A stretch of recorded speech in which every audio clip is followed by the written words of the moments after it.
through already? Sure, sis. I just finished the letter to Aunt Helen and Uncle Ross. Oh, and I want to write to cousins Jimmy and Alice and thank them, too. I don't know how you do it, Wally. You make it seem so easy. Here, I brought down some old letters to try to find some help there, but it just didn't do any good. Why not? You read me some of those letters. I think they were pretty sharp. But there's a difference between reading letters and writing them. Walter, how do you write such good social letters? Well, Nora, it's a talent. Some people have it and some don't. That's not true, Walter Barlow. And you're going to sit down right now and tell me the secret. Well, all right. Let's look at this stack.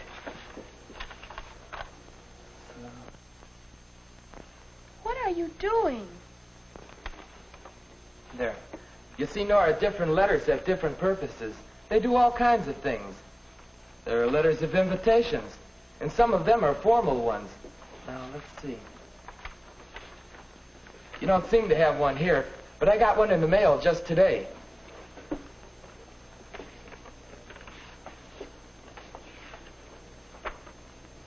See?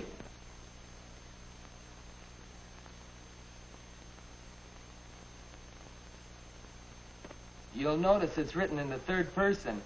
And down here they note formal. Well, I'll write a formal answer that starts out like this. Mr. Walter Barlow accepts with pleasure. And so on, you know. And of course I'll dress formally for the occasion when I go. You know, it's only when the party's formal that the invitation is written in the third person.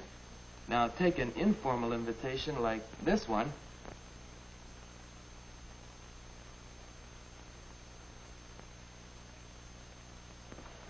You don't have to write an answer to this kind of invitation. Chances are you phone to accept this one. Well, that's one general purpose of some social letters. Giving invitations, accepting invitations, sending regrets that you can't be present. Now, here's a group of letters with another purpose. These are letters of thanks. Now, tell me, Nora, which of these did you really enjoy the most? Here, this one from Alice made me feel good. I could tell just by reading it that she really liked the present I sent her. Here, listen to this. Thanks a million for sending me the delightful book for my birthday. How did you know I've been trying to borrow that very book for weeks? This is a thank you letter for a gift. The one I want to write is a thank you letter for a visit. Right, but these are both thank you letters. Now, these letters have still another purpose. They're friendly letters. Letters that give news or keep up a friendship. Now, let's see. I was shopping yesterday, and I picked out the smartest blouse. But then, gee, you know, as you read that, you could just hear Margaret's voice, just as if she were telling you. Let's see. Oh, I was shopping yesterday. And I picked out the smartest blouse. But then something terrible happened. I couldn't find my change purse. I was so embarrassed and frightened, too. Well, I had left it at home. Oh, what an experience. No blouse. Now, that's a pretty good example of the sort of thing that makes a letter a lot of fun.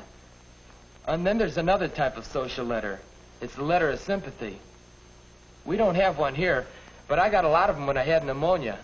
They were all informal and very friendly, and they certainly made me feel better. There, you see? Well, I see that there are different letters for different purposes, and I think I know the purpose of mine. It's a thank you letter for a visit. Mm-hmm. But, well, that's what I tried to write, but it's not very good.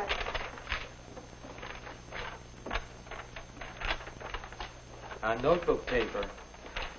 And torn out. Written in pencil. Hey, you'll want it neater than that. And you better check that spelling, too. Read it, please. Okay. Dear Uncle Ross and Aunt Helen, I hope you are all well. I want to thank you for having Walter and me for the gorgeous visit. We had a good time.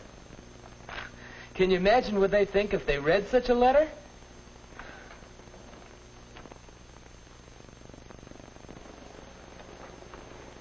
Ross, I do hope Nora really enjoyed her visit here. Well, I hope so. Pretty hard to tell from her letter. I told you it was an awful letter.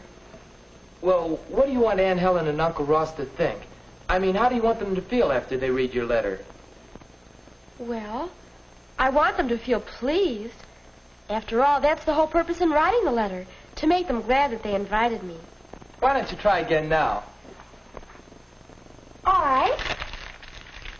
May I borrow some of your white paper? Mm-hmm. And I'm going to use pen and ink.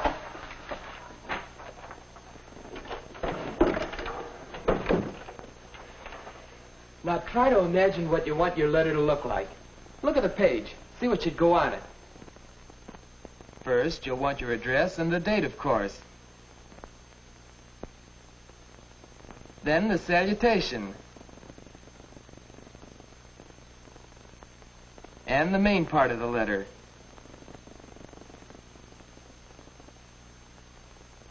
And finally, the complimentary close and your signature. You'll want even margins. And you'll want the page well aligned. Now, you got the idea? Yes, I think so. First, my address and the date.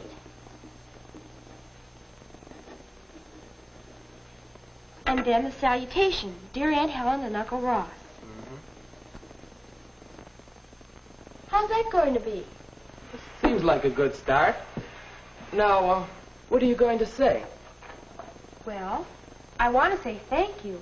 And I want to say it in a way that will please Aunt Helen and Uncle Ross. Mm-hmm. What would you say if you were there, in person? Now, let's see. I guess I'd say, it was simply grand of you, Aunt Helen, to have me for a visit. I always have the most marvelous time at your house. Well, that doesn't sound much like a letter. Maybe it's not supposed to. Maybe it should sound like you. Well, shall I write that much? Why not? I'll use scratch paper until I'm sure just what I'm going to say. Hey, how about mentioning something that happened to us while we were there? The time they let us ride the horses. Wasn't it fun? But, well, how will I say it? You did so many nice things for us. I'll never forget riding the horses. My, it was exciting and so much fun. Why, this is going to be easy. I'll have a letter done in no time. And I'll start on the letter to Jimmy and Alice.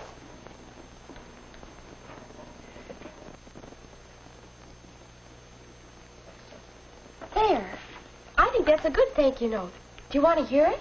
All right. Just a minute. The page certainly looks neat. Hey, that's good. And while you read it, why don't you try to imagine how Aunt Helen and Uncle Ross will react to the letter? All right. Dear Aunt Helen and Uncle Ross, thank you so much for letting me visit you. I always have a wonderful time at your house, and so does Walter. You did so many lovely things for us. I'll never forget riding the horses. My, it was exciting and so much fun. But most of all, I think I enjoyed just being at your house and being your guest. So I do mean it when I say thank you. Affectionately, Nora. You know, Nora, that's not bad at all. With a little practice, you'll be a whiz at writing letters. Thanks, Walter. You know, writing letters is just a talent. Some people are born with it, some aren't. I'm glad you appreciated my help. Seriously, though, you're writing a letter to Jimmy and Alice. Can't it be from both of us? Gee, Well, there are lots of things I'd like to say to them. I'd like to tell them about our visit, and I'd like to give them some news, too. Well, all right. We might as well write it together. Here, you can write some now. Oh, good. You know, I think writing letters is going to be a lot of fun.